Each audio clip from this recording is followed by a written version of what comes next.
आहे काय सांगू? शिवसेनेचे आमदार संजय गायकवाड यांच्या विरोधात आम्ही तक्रार करायला पोलीस स्टेशनला आलो होतो. त्यांनी आमच्या नेत्यांबद्दल कॉम्रेड गोविंद पानसरे आणि आताचे प्रशांतबद्दल त्यांनी चुकीचं वक्तृत्व केलं, म्हणजे त्यांना घरात घुसून मारेल अशी धमकी दिल्याबद्दल त्यांची तक्रार करता आम्ही निवेदन शेतकरी कामगार पक्षातर्फे देण्यात आलो होतो. त्यांनी त्याच्यामध्ये स्पष्ट असं म्हटलेलं आहे गायकवाड साहेबांनी की गोविंद पानसरेंना कुठे पाठवलं तिथे तुला पाठवून देऊ. हे वाक्याला माझा इकडच्या महाराष्ट्राचे उपमुख्यमंत्री एकनाथजी शिंदे साहेब आणि प्रताप सरनाईकांना माझा प्रश्न, मंत्र्यांना, तुम्हाला ह्या स्टेटमेंटला तुमचं समर्थन आहे का? जर तुमचं समर्थन नसेल तर ह्या संजय गायकवाड सारख्या अशा बिंडो आणि अनपढ आमदाराला तुम्ही या पक्षातून हकलपट्टी करणार का? हे आमची पहिली मागणी आहे पक्षाला. काय विषय काय आहे एकंदरीत काय सांगाल? या विषय सांगा तुम्ही. विषय असा आहे की हे आमचं पुस्तक आहे. या पुस्तकाबद्दल त्यांना भेट देण्यात आली होती. हे त्यांचं म्हणणं आहे की या पुस्तकाला एकेरी नाव घेतलेलं आहे, कारण पुस्तक वाचल्यानंतर कळेल की नेमकं काय आहे. आता त्याच्यामध्ये एकेरीचा पुढचा प्रश्न असा आहे की प्रश्नचिन्ह आहे, कारण की अनपढ आमदाराला प्रश्नचिन्हाचा अर्थ काय कळणार? कारण की त्यांनी 50 खोक्याचा आमदार आहे, घेऊन बसलेला आमदार आहे. आता त्याच्यामध्ये अनेक विषय आहे. भवानी तलवार कुठून आली प्रश्नचिन्ह, शुद्ध प्रश्नचिन्ह, किल्लेदार असा प्रश्नचिन्ह आहे. आणि महत्त्वाचा विषय म्हणजे रयतेच्या भाजीच्या डेटालाही हात लावू नये असं पुस्तकात म्हटलेलं आहे. याचा अर्थ काय? आमच्या भाजीला हात लावू नये. आता शेतकऱ्यांच्या जमिनी कोण घेतं? अडाणी अंबानी घेतात. आज हेच आमदार इथे धमकी देतात मारून टाकायचं, त्यांना इथे पोचवण्याची. त्यांचे एकनाथ शिंदे साहेब असू किंवा हे आमदार अडाणी अंबानीच्या पाठराखण करतात. या वाक्याला अर्थ तरी ते आहेत का? त्या वागण्यावर चालतात का? हा आमचा प्रश्न आहे.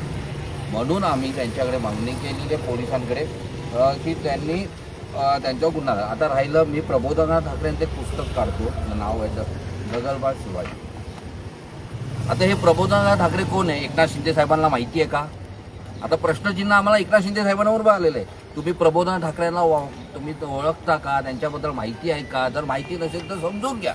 एकनाथ शिंदे, प्रताप सरनाईक यांनी, कारण की त्यांच्यावर कारवाई करणारे एकनाथ शिंदे साहेबच करू शकतात गायकवाडांवर कारवाई.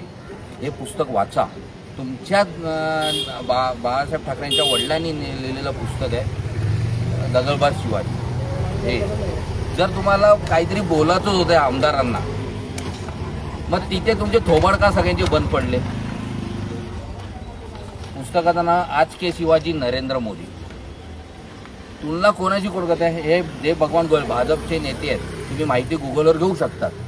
तेव्हा एकनाथ शिंदे साहेबांच्या तोंडावर पट्टी, कारण की हिंमत पाहिजे ना. एक नरेंद्र मोदीच्या विरोधात बोलायची ती ताकद लागते, धमक लागते. ती धमक नाही आहे महाराष्ट्राच्या मराठी माणसामध्ये तर ह्या अशा नेत्यांमध्ये राहिली नाही आहे. गायकवाडांमध्ये तर धमक, तिथे बोलण्याची थोबाड पण नाही. हे आता त्यांना आम्ही पाठवणार आहोत. तिथे तुमचं काय थोबाड खोलतं का बघत आहे. आणि प्रताप सरनाईक काय आता हे विकले गेलेले BJPसाठी, मग बोलणार कोण? तिथे ते काही बोलत नाही. आणि आता बोलतात कोण? शिवाजी महाराजांचं पुस्तक जे निघालं, शिवाजी कोण होते, प्रश्नचिन्ह आहे. त्या पुस्तकावर ते बोलतात आणि तुलना कुठे. म्हणून आम्ही ती तक्रार करायला आलो आहे. कायद्यानुसार त्यांचा गुन्हा नोंद झाला पाहिजे. आणि एकनाथ शिंदेकडे आमची, आपल्या माध्यमातून एकनाथ शिंदेकडे मागणी, अशा आमदाराची लाच मारून हकलपट्टी करा, कारण की त्यांनी धमकी दिलेली आहे. आणि जर तुम्ही, आम्ही असं समजू तर तुम्ही त्यांची हकलपट्टी करत नसेल, ह्या धमकीचं तुमचं समर्थन आहे. एवढंच मला आपल्या माध्यमातून सांगता आहे. हा जर काय सांगाल एकंदरीत निवेदन दिलेलं आहे? आज आम्ही वरकरनगर पोलीस स्टेशनच्या सिनियर पी यांना हे निवेदन दिलेले आहे शेतकरी कामगार पक्ष ठाणे शहराच्या वतीने. त्यांना आम्ही सांगितलेलं आहे की कशा प्रकारे हे जे आमदार आहेत बुलढाण्याचे संजय गायकवाड म्हणून, यांनी पुस्तक न वाचता, त्यांना एका लग्न समारंभामध्ये एका व्यक्तींनी ते पुस्तक गिफ्ट त्यांना दिलेलं होतं. त्यांनी त्या पुस्तकाचं फक्त बघून त्याच्यावरती आतमध्ये त्यांनी वाचलं नाही, काही नाही. आणि डायरेक्ट त्यांना फोन करून रात्रीचं त्यांनी शिवीगाळ केली. समोरच्या त्या प्रशांत आंबेंनी त्यांना सांगितलं की साहेब आपण ते पुस्तक वाचा, जर आपल्याला त्याच्यामध्ये काही जर समजा काही आक्षेपार्ह वाटलं तर तुम्ही मला सांगा. हे पुस्तक काय आज प्रकाशन झालेलं नाही आहे, 1988 साली प्रकाशन झालेलं हे पुस्तक आहे. हे आता परत प्रकाशात होत होतं. आणि वारंवार हे नुसतं डाव्या विचारसरणींना फक्त टार्गेट करण्याचं काम आहे. मला असं वाटतं हे संजय गायकवाड जे आमदार आहेत यांना नुसतं फक्त चर्चेमध्ये राहण्यासाठी काही ना काहीतरी बेताल वक्तव्य करत असतात. जसं मागे पण तुम्ही बघितलं, जसं त्या यांना मारहाण करणे किंवा काहीतरी असं बेताल वक्तव्य करणं हे त्यांचं धोरण झालेलं आहे. आणि त्यांचे जे मुख्य नेते आहेत एकनाथजी शिंदे साहेब, ते याच्यावरती काही भाष्य करताना दिसत नाही.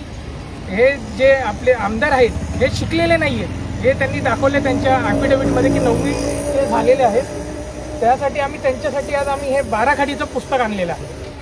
त्यांना आम्ही हे बाराखडीचं पुस्तक पाठवणार आहोत त्यांना, की याच्यामध्ये त्यांनी शिकावं. याच्यामध्ये जे दिलेलं आहे ना, याच्यामध्ये अ आ इ ई त्यांनी शिकावं. हे शिकल्यानंतर जर त्यांना शिक्षणासाठी जर काही पैसे लागणार असतील तर शेतकरी कामगार पक्ष ठाणे शहर हे त्यांचा पूर्ण खर्च घेईल त्यांच्या शिक्षणाचा. पण त्यांनी शिक्षण घेऊन ते पुस्तक पूर्ण वाचावं आणि मग त्याच्यावरती काही बोलावं. आणि त्यांनी जी धमकी दिली आहे त्याच्यावरती कायदेशीर गुन्हा हा दाखल झाला पाहिजे, यासाठी आज आम्ही इथे येऊन निवेदन दिलेलं आहे. काय सांगाल, आपण एकंदरीत पेपर हातात घेतलेला आहे, काय नेमकं त्या पेपरमध्ये? बघा, कालच्या बातमीमध्ये शिवाजी महाराज युद्ध करून थकले असं स्टेटमेंट करून आला तो बाबा म्हणाला, डोंगी बाबा, बागेश्वर बाबा.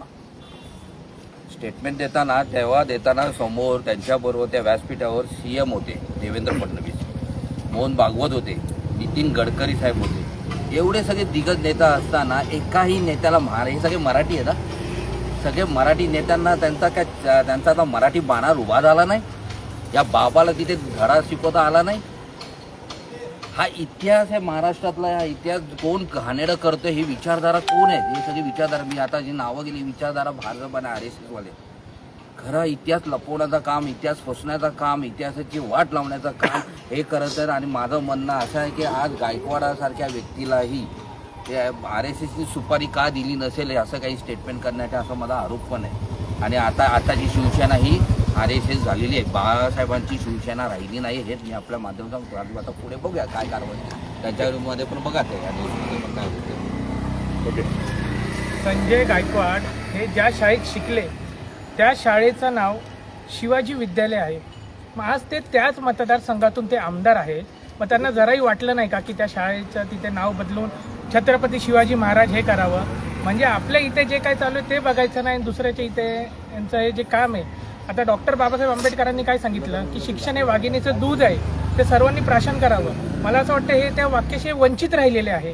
त्यासाठी शेतकरी कामगार पक्षांनी त्यांना हे बाराखडी पुस्तक द्यायचं ठरवलेलं आहे आणि त्यांना ते कुरिअर करणार आहोत आम्ही.